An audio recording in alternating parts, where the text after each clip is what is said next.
दिवाळी फटाके फोडून साजरी केली जाते हे बघितलं होतं, पण दगडी फेकून दिवाळी का आणि कशी साजरी केली जाते हे जाणून घेऊयात.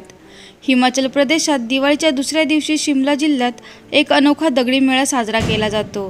राजधानी शिमलापासून 26 किलोमीटर अंतरावर असलेल्या धामी राज्यातील हलोक गावात एक अनोखा दगडी मेळा भरतो. दिवाळीच्या दुसऱ्या दिवशी साजरा होणाऱ्या या दगडी मेळ्यात लोकांचे 2 गट एकमेकांवर जोरदार दगडफेक करतात. शतकानुशतके ही जुनी परंपरा धामी राज्यातील राजघराण्यांशी जोडलेली आहे. खुंडो म्हणून ओळखले जाणारे स्थानिक गट या दगडफेकीत भाग घेतात. पहिला दगड राजघराण्याकडून फेकला जातो. त्यानंतर दोन्ही बाजूंनी लगेच दगडांचा वर्षाव होतो. जोपर्यंत कोणाचा तरी रक्तस्राव होत नाही तोपर्यंत हा खेळ खेळला जातो. हे ऐकायला विचित्र वाटते, पण असे मानले जाते की शेकडो वर्षांपूर्वी धामी येथील मा भीमाकाली मंदिरात मानवी बलिदान दिले जात असे.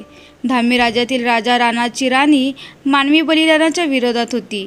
राणीने बलिदानाची प्रथा बंद केली आणि दगडी खेळ सुरू केला, जेणेकरून कोणालाही आपला जीव द्यावा लागू नये.